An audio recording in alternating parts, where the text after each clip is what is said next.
We good? Okay.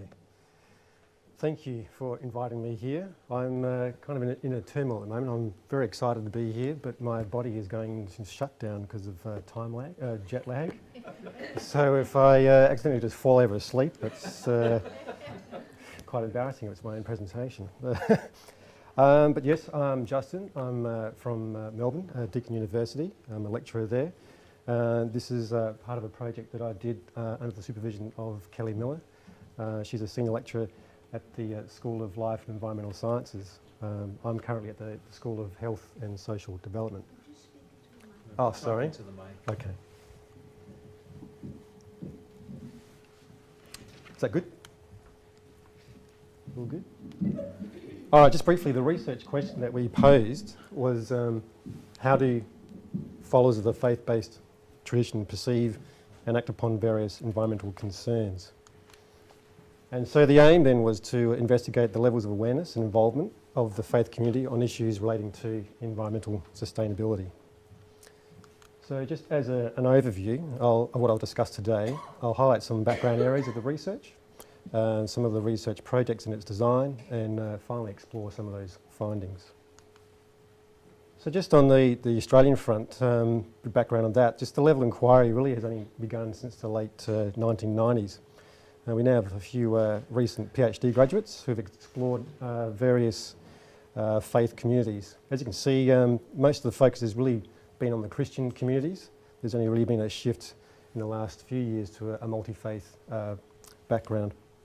This is in part due to the changing matrix of faith groups in Australia over the past several decades, where traditional Christian groups, such as the Protestant and Catholic communities, are gradually declining, while other faiths are increasing, namely Buddhism, Islam and Hinduism.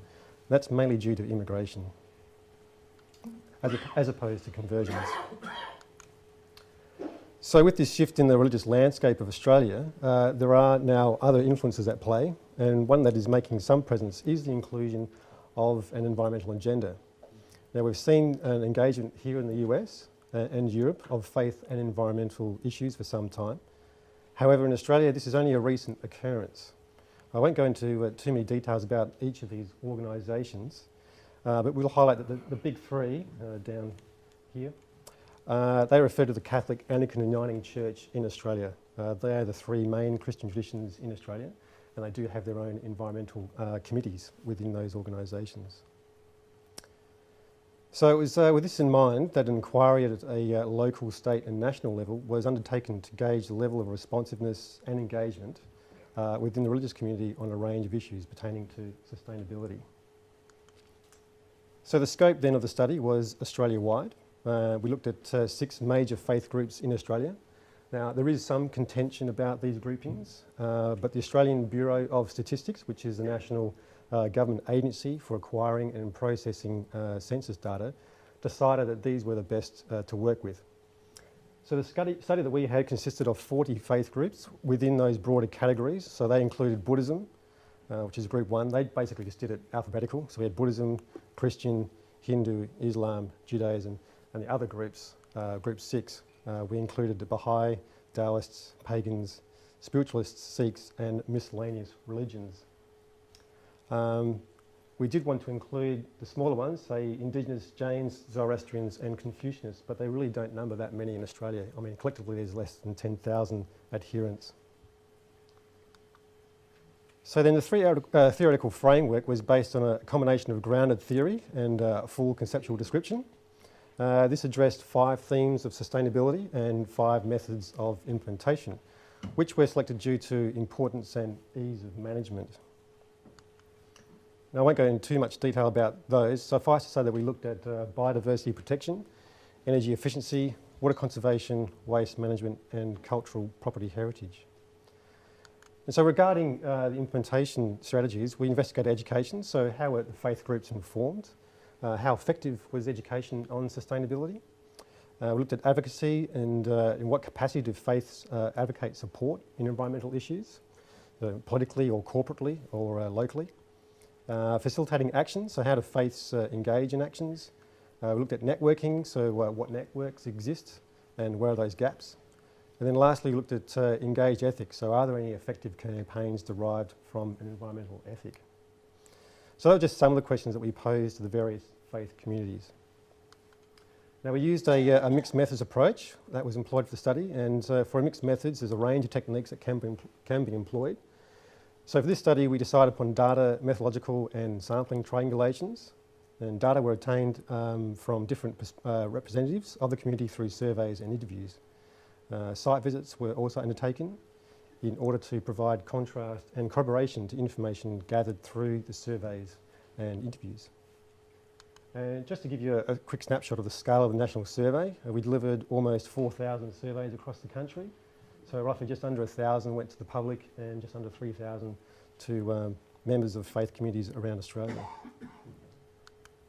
So then just focusing on site observations, that also was consisting of mixed methods. And in some instances, a passive observation approach was maintained, while in others, active participation in daily activities at particular sites were also undertaken, therefore taking on a ethnographic approach. So 35 sites were selected based on information provided by Hustler. She wrote a book on spiritual retreats in Australia back in 2000, just like a guidebook. Willing workers on organic farms had their own directories. Numerous websites and recommendations from colleagues and friends. Tasmania and Northern Territory were not included due to accessibility and limited examples. And the fieldwork occurred intimately during mid-2009 through to 2011 for the sites in Queensland, that's up here, New South Wales, Victoria, South Australia, way over here in Perth, WA. Not all the sites were staffed, so some of the locations were self-guided, lasting less than an hour, while at others it was possible to stay for several days at a time, sometimes working at the site with the residents and partaking in their specific rituals. Most of the visits were singular time events, and on one occasion, however, a return visit was made due to the initial visit being a formal and rushed event. So, getting to some of these results then. The range of responses to environmental issues from the faith community was very broad, and not one tradition could be singled out as having a comprehensive program of action. Certainly within each tradition there were standout communities from which to draw inspiration. The sites of worship used by the various faith community members reflected aspects of the themes that emerged from the interviews, and the most important of these which were, say, exemplar, so that living an example of environmental sustainable behaviour was viewed as the best form of education. Fragmentation, that unfortunately in advocating certain positions on environmental sustainability, there was not a collective response within a faith group. Doing, so that in facilitating action, individuals within faith groups were prepared to get involved in projects supporting environmental sustainable behaviour. Local community engagement, that rated very highly in networking to achieve environmental sustainability objectives. And then lastly, there was just no plan. So despite the intentions of support, there were difficulties in implementation, and hence very few environmentally sustainable projects or campaigns were planned. And there was one other major theme that emerged, was the awareness of creating a sacred link with the natural environment. Now, whilst the Indigenous term Nuda was not used by any of the study participants, there were, after all, no Indigenous participants identified in the study.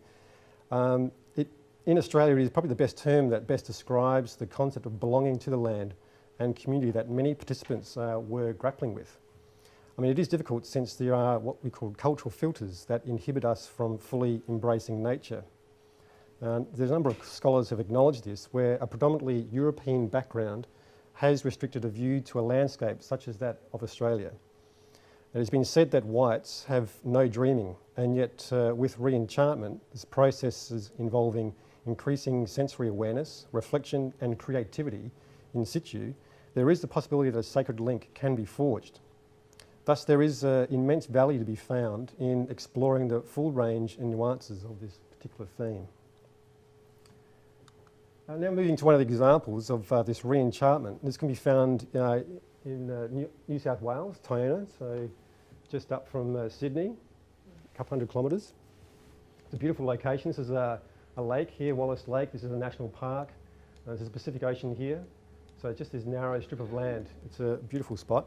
This is called the Green Cathedral, and this is so called because basically it consists entirely of native cabbage palms, Livistona australis, with pews constructed from the same timber. Now it's interesting that as a constructed site, it is more akin to a pagan site, being in a grove of trees, as well as being reminiscent of one of the conversions held by Christ's disciple Paul, where people had gathered by the banks of the river to pray. That's in Acts 16:13. Also at the entrance of the cathedral is a dedication carved on a wooden panel from a poem entitled A Forest Hymn, which is written by William Cullen Bryant in 1824. This has a significant presence as the connections of the sacredness of nature to personal behaviour are explicitly made. Now that a church like this should be built in 1940 is quite remarkable. This is a very progressive development within a mainstream tradition based on an ancient act of worshipping in a forest. Furthermore, the example here demonstrates a sensitivity which would do well to be replicated in an urban setting. This, however, has been problematic, as land set aside for such practice in an urban environment is rare to find. In Adelaide, South Australia, a breakaway group from a Uniting Church in Australia denomination began holding services in the botanical gardens as a means of finding connection with God and nature within an urban environment, and consequently demonstrating one of the study's themes of fragmentation in the wider study. And it is by no means a fixed spot within that location. So in effect, a spectrum can be established within the Green Cathedral being on one end of a, say, scale of sustainability, where minimal environmental impacts can be demonstrated. Certainly it is rural and features entirely native vegetation with a minimal amount of electricity being used for lighting and amplification. At the other end of the spectrum is a type of structure that is in a highly urbanised location with considerable energy requirements and virtually no vegetation. An example of this can be found in practically any city and can be any faith group. So for example, here we have the Melbourne Buddhist Centre. This is in the central business district of Melbourne. They've actually now moved from there. There's about another 5 kilometres north of the city, but still pretty much in the city. Now, most of the sites of worship fall between these types, and consequently it is primarily a case of doing the most with what one has got. And this is determined in part by the very nature of the structure as to whether it is purpose-built or is revamped or a re-sacralised space. So for example, as a purpose-built sacred space, the Greek Orthodox Cathedral in Perth, over here in Western Australia, shows little opportunity for a retrofit. As can be the case here with the Cypriot Turkish mosque here in Sunshine, Victoria. That's about less than 15 kilometres west of Melbourne. Although you could say that the mosque has more available land and the opportunity to use solar panels on the lawns could be used. Now this Hindu temple in Helensburgh, New South Wales, that's about 50 kilometres south of Sydney. Sorry, I'm talking kilometres, I hope you can convert that to miles. Is also difficult to retrofit.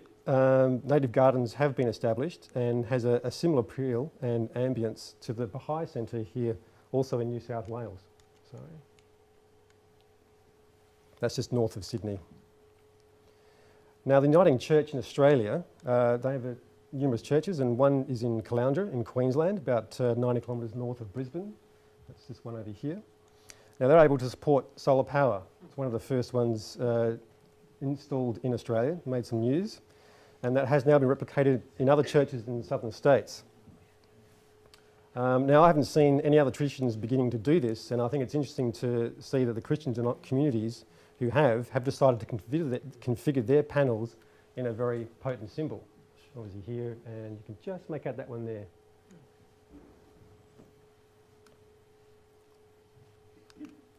Now the other option for those in the faith community is to reclaim a site and make it sacred, so a form of resacralisation of formerly public or private property.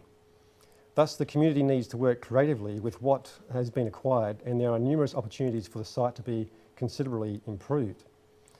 For example, a Sikh temple in suburban Melbourne was a former Australia Post delivery centre. That's it, just here. So it's quite a large complex, massive car park in the back. Now that has a very large floor space to accommodate a congregation of several hundred people, Industrial kitchen has been fitted within the site to produce meals that are freely given, and the building also houses a library and offices to support outreach programs. This contrasts greatly to the Sikh Community's temple in Glen Osmond, South Australia, which is about 5 kilometres east of the central business district. Now, this used to be a former colonial hotel built in 1852. Now, improvements to the site are considerably restricted due to heritage bylaws. There is obvious advantage here that the Victorian Sikh community has over its South Australian counterparts with the historical significance of its site of worship, where the capacity to improve and retrofit the Victorian site is considerably more feasible. I mean, you can see panels being put up here, but here they are restricted with what they can use. So the concept then of enhancing the site of worship is by no means an isolated occurrence. There are other examples, however, these were only beginning to come to fruition when this study was finishing, indicating that the field is growing at a pace that is rather ad hoc. So we are beginning to see some intersecting lines of interests, which had not really occurred previously and have the potential to reap significant benefits. Regarding the Green Cathedral, there is the immediate contact with nature, which has gradually become an important feature in rehabilitation and education programs. This, however, is limited to very rural locations, as other open-air churches exist in Australia, and none is in heavily populated regions. Regarding those sites of worship which are in densely populated centres, there are other limitations to consider. However, the respite from the hectic world around them offers its own set of health benefits. It is then those that are located within less densely populated regions that offer the greatest range of benefits, with the opportunities to improve sites, provide enhanced outreach programs, and offer a different space to contemplate and celebrate. So conclusions then. The path to environmental sustainability is still not clear. Actions that can possibly work for one faith community will not work for another. Simply, it is a case of one size does not fit all.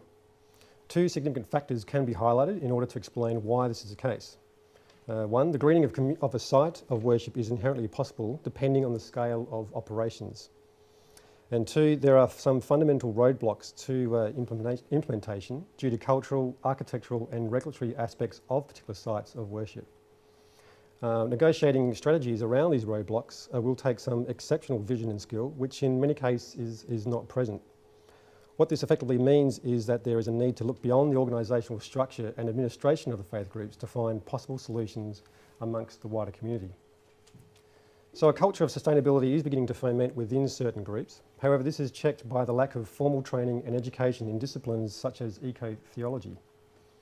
Changes are happening, but the responses are slow, and there is a need for further encouragement from outside parties with similar vested interests. The alignment of the faith group's core beliefs to the overarching principles of environmental sustainability is consequently still in its embryonic stages, despite some significant developments within the major Christian denominations. As a result, proposed sustainability initiatives have had a mixed result, with some very enthusiastic responses, while others are still operating within a limited paradigm of realities. These include worldviews, knowledge, values, attitudes, and available resources of time, finances, and human. So in conclusion then, the vision offered by Gardner in that faiths are inspiring progress is still a work in progress. And on that note, I'd like to thank you.